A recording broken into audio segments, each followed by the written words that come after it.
मरुधरा में डेंगू का आतंक, केंद्रीय दल जयपुर पहुंचा है। मौसमी बीमारियों को लेकर समीक्षा की जा रही है। मेडिकल अधिकारियों से चर्चा भी हो रही है। डेंगू के बढ़ते मामलों को लेकर यह मंथन चल रहा है।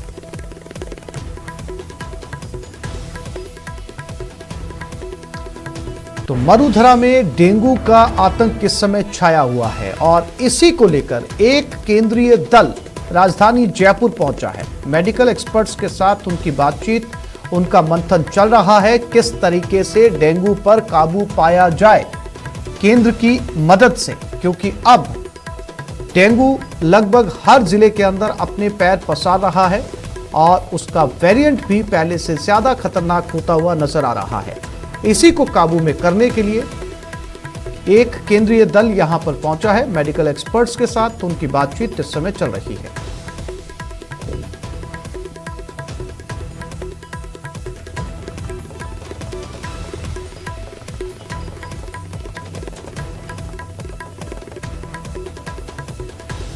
और इसी खबर पर ज्यादा जानकारी के लिए बात करते हैं हमारे संवाददाता सौरभ गस्ती के साथ। सौरभ, अब केंद्रीय दल भी यहां पर पहुंच चुका है, किस तरह की चर्चा रहने की उम्मीद है और इसे कैसे काबू में किया जाएगा अगर केंद्र की मदद मिलती है तो? जी बिल्कुल, देखिए आसिफ, जिस तरह से राजस्थान में पिछले एक महीने से लगातार मौसमी बीमारियों का आतंक है, खासतौर पर डेंगू के लगातार मामले सामने आ रहे हैं। 7 साल बाद नवंबर माह में भी रिकॉर्ड मरीज जो है वो डेंगू के पहुंचे हैं। आमतौर पर मानसून के जाने के बाद जो है वो मौसमी बीमारियां फैलती है, लेकिन कुछ समय बाद कंट्रोल हो जाती है। लेकिन इस बार देखने को मिल रहा है कि बहुत ज्यादा मरीज जो है वो डेंगू के सामने आ रहे हैं, जिसके बाद केंद्र सरकार ने अपनी एक टीम जो है वो भेजी है, जिसने एसएमएस मेडिकल कॉलेज के जो वरिष्ठ चिकित्सक हैं उनके साथ बैठक की है। स्वास्थ्य भवन में अधिकारियों से चर्चा की है। मेडिकल कॉलेज में जो लैब है उसका भी उन्होंने जायजा लिया और जानने की कोशिश की है कि राजस्थान में आखिर क्या कारण रहे कि इतने मामले जो है वो तेजी से बढ़े और किस प्रकार से कंट्रोल किया जा सकता है। तमाम डाटा जो है वो केंद्रीय टीम ने जो है वो देखे हैं और ये जानने की कोशिश की है कि किस प्रकार से सैंपलिंग की जा रही है, फॉगिंग का और जो अन्य जो गतिविधियां जो बढ़ाई जानी चाहिए थी उन पर किस प्रकार के काम हुए। उन तमाम चीजों को लेकर फीडबैक जो है वो केंद्रीय टीम ने लिया है और अब रिपोर्ट जो है वो केंद्र सरकार को ये टीम जो है वो सौंपेगी। लेकिन इस पूरे कोशिश यही है कि राजस्थान में जिस प्रकार से डेंगू के लगातार मामले बढ़े हैं उन पर जल्द से जल्द जो है वो कंट्रोल पाया जाए। इस लिहाज से इस केंद्रीय टीम का जो दौरा है वो इस वक्त भी जयपुर में चल रहा है। जी सौरभ, जानकारी के लिए आपका धन्यवाद।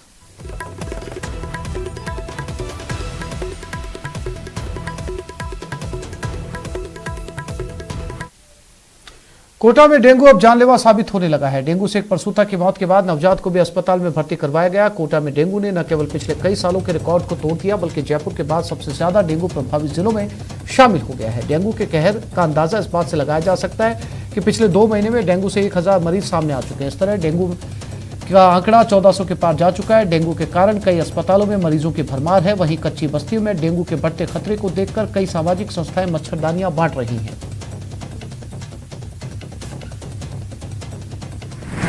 ये अभी कोटा में डेंगू बहुत फैल रहा है और डेंगू मच्छर काटने से ही होता है। बाहर जो लोग हैं जो झोपड़ी बनाकर रह रहे हैं उन लोगों के पास में ऐसी कोई सुविधा नहीं है, तो हम लोगों ने उनके लिए मच्छर जाली देने का सोचा। और अगर मच्छर से सुरक्षा होगी तो डेंगू से सुरक्षा होगी। और इन लोगों के पास इतना पैसा भी नहीं है कि ये डेंगू का इलाज करा सकें, तो अगर इनको मच्छर जाली बांटेंगे तो इससे इनकी सुरक्षा होगी और डेंगू से बचाव होगा। कोचिंग नगरी में डेंगू का कहर थमने का नाम नहीं ले रहा है और जयपुर के बाद कोटा में सबसे ज्यादा डेंगू के मामले सामने आ रहे हैं। हालांकि चिकित्सा विभाग द्वारा लगातार सर्वे कर लार्वा एक्टिविटीज की जा रही है, लेकिन चिकित्सा विभाग के तमाम प्रयास नाकाम साबित हो रहे हैं। कोटा से न्यूज 18 राजस्थान के लिए ओम प्रकाश मारू। ऑडी एक्सीडेंट मामले में अपडेट सामने आया। घायलों से सीएम अशोक गहलोत मिले। सीएम ने घायलों से कुशलक्षेम जानी। घायलों को 1-1 लाख देने के निर्देश दिए गए। अब मृतक आश्रितों को 2-2 लाख रुपए देने का ऐलान किया गया। आपको बता दें कि जोधपुर में तेज रफ्तार लग्जरी कार ने कहर देखने को मिला। तेज रफ्तार कार ने एम्स रोड सड़क किनारे बनी झोपड़पट्टी में बैठे लोगों को रौंद दिया। हादसे में एक व्यक्ति की मौत हो गई। 9 लोग गंभीर रूप से घायल हुए। घायलों को एम्स में भर्ती करवाया गया, जहां 2 की हालत गंभीर बताई जा रही है। फिलहाल पुलिस ने ऑडी कार के साथ ही चालक को हिरासत में लेकर पूछताछ शुरू कर दी। जोधपुर दौरे पर पहुंचे सीएम अशोक गहलोत भी हादसे की जानकारी के बाद सीधे एम्स पहुंचे। यहां सीएम ने घायलों और उनके परिजनों से मुलाकात की, साथ ही पुलिस अधिकारियों से हादसे के बारे में जानकारी ली। इसके बाद गहलोत ने घायलों को 1-1 लाख रुपए देने का निर्देश दिया। बहुत दुखद घटना हुई है। बच्चे गरीब लोग हैं, बाहर के आए लोग, रात से मर के भी है, यहाँ बसे हुए लोग हैं, अच्छी बस्ती के लोग हैं। तो हमने प्रशासन को कहा, जिला प्रशासन को विशेष ध्यान रखें इन लोगों का। डॉक्टर साहब खड़े हैं यहाँ पर एम्स के, ये खुद मॉनिटर कर रहे हैं हर पेशेंट को। ऑपरेशन भी होने वाला है, तो कोई कमी नहीं है, आपको पूरी तरह ध्यान रखा जाता है।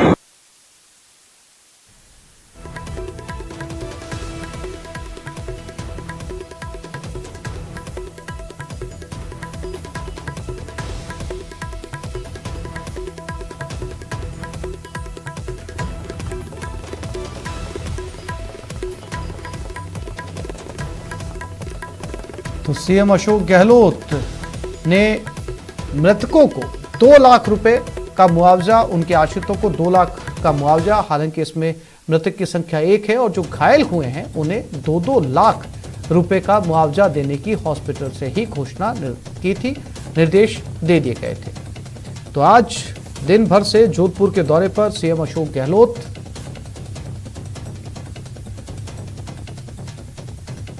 सीधा एयरपोर्ट से उतरकर वो एम्स हॉस्पिटल पहुंचे और उसके बाद एक लंबा समय सर्किट हाउस में उन्होंने बिताया फरियादियों से मिलने के लिए। जन सुनवाई यहां पर की गई। तमाम लोग, या फिर यूं कहा जाए कि हजारों की तादाद में लोग सर्किट हाउस पहुंचे, अपनी अपनी फरियाद, अपनी अपनी इल्तिजा के साथ लिखित शिकायत सीएम को दी गई। और चंद्रशेखर व्यास हमारे साथ एक बार फिर से जुड़ गए, उनके पास चलते हैं। चंद्रशेखर, इस समय क्या जिलोली के लिए निकल चुके हैं सीएम या अभी भी और समय लगने वाला है? देखिए, अगर बात करें तो मुख्यमंत्री अशोक गहलोत जो है जोलियाली पहुंच चुके हैं। वहां पे जो शिविर है उसका अवलोकन करके अब थोड़ी देर में जो है यहाँ दूसरे जो प्रशासन शहरों के संग अभियान चलाया जा रहा है उसके शिविर में जो है शिरकत करने के लिए पहुंचेंगे। बड़ी संख्या में आज सर्किट हाउस पर जो है लोग पहुंचे थे अपनी शिकायतें लेकर, अपने जो परिवार लेकर, जिनको सबको बड़ी तसल्ली से सीएम ने सुना। 1 घंटे का समय था, लेकिन सीएम ने लगभग 2.5 घंटे तक लोगों की समस्याओं को सुना। एक बड़ा जन सैलाब उमड़ गया था। हर व्यक्ति को संतुष्ट करने का प्रयास सीएम ने किया। और इसके अलावा जो एक स्कूल थी रामोला, जो उसको क्रमोन्नत करने की मांग की गई थी, इसको त्वरित आदेश जारी किए गए और स्कूल को जो है क्रमोन्नत करने का जो है आदेश जारी हुआ है। जी, इसके आगे का क्या कार्यक्रम रहने वाला चंद्रशेखर? देखिए, यहाँ से जो मुख्यमंत्री अशोक गहलोत जो है यहाँ पहुंचेंगे, प्रशासन शहरों के संग शिविर का अवलोकन करेंगे। इसके बाद 6 बजे होटल रेडिसन में जो है पत्रकारों से बात करेंगे और जो पत्रकारों से रूबरू सीएम होंगे। जी चंद्रशेखर, जानकारी के लिए आपका धन्यवाद।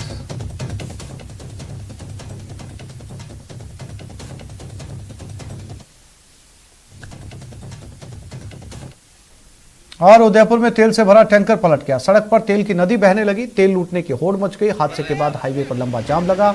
उदयपुर चित्तौड़गढ़ हाईवे पर देवारी के पास की ये घटना है और ये किस तरीके से टैंकर से तेल बह रहा है आप देखकर अंदाजा लगा सकते हैं। और इस तेल को लूटने के लिए या फिर इस तेल को लेने के लिए ग्रामीणों की भीड़ इकट्ठा हो गई। लोग बाल्टियां लेने के लिए बाल्टियां लेकर पहुंचने लगे ताकि तेल को ले जाया जा सके। और ये लोग तेल भर रहे हैं सारा। अरे एक भरो, अरे हेजे डल जाइए।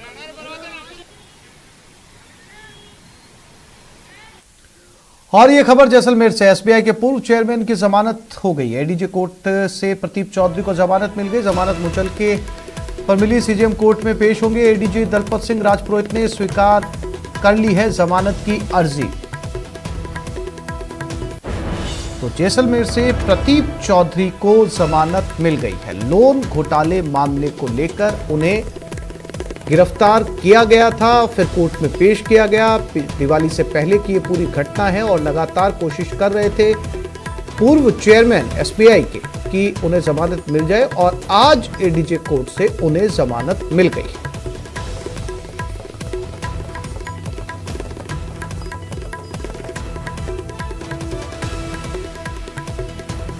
तो जैसलमेर से इस समय एसबीआई के पूर्व चेयरमैन को लेकर ये अपडेट, प्रदीप चौधरी को लेकर लोन घोटाले से जुड़ा ये पूरा मामला था, जिसको लेकर पुलिस ने प्रदीप चौधरी को गिरफ्तार किया, कोर्ट में पेश किया और अब उन्हें जमानत मिल गई।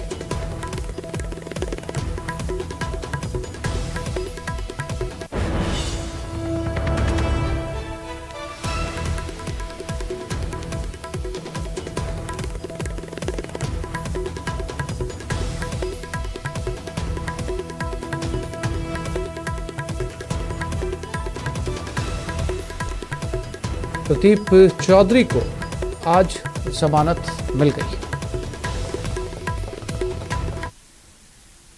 और अब बात हंगामे की। टीवी स्क्रीन पर इस हंगामे की 6 तस्वीरें हैं। पहली अजमेर की पेयजल की समस्या को लेकर कांग्रेसी कार्यकर्ताओं ने प्रदर्शन किया। दूसरी जयपुर की, अपने हक के लिए हल्ला बोलने के लिए महापंचायत में बड़ी संख्या में किसान पहुंचे। तीसरी भी जयपुर की, बीएसटीसी अभ्यर्थियों के धरने से जुड़ी हुई। चौथी भी जयपुर से, जहां सेलटेक्स कर्मचारियों की महारैली हुई।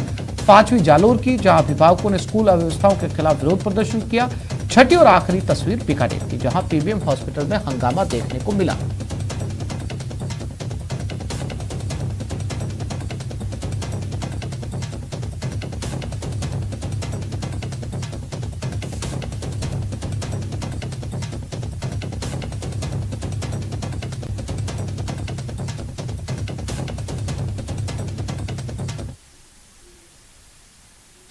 बिसलपुर बांध में पर्याप्त पानी होने के बाद भी अजमेर में 48 की जगह 90 घंटे में जलापूर्ति होने पर गुस्साए कांग्रेसियों ने आज जलदाय विभाग पर हल्ला बोला।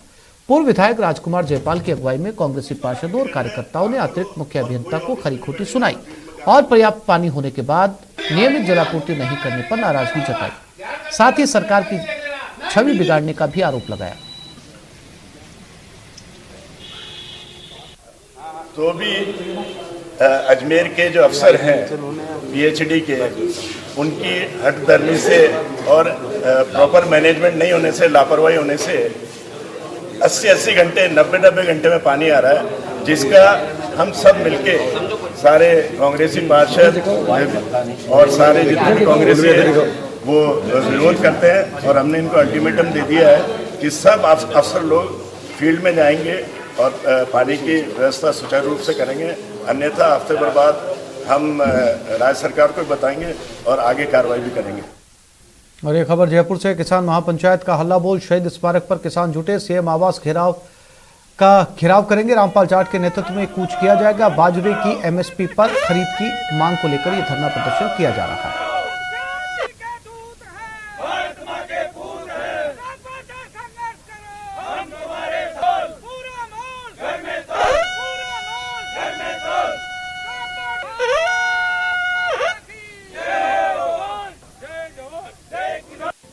बाजरे सहित अन्य फसलों की एमएसपी में खरीद की मांग को लेकर आज किसान महापंचायत का शहीद स्मारक पर धरना था और यहां से ये लोग सीएम आवास की ओर कूच के लिए निकले थे।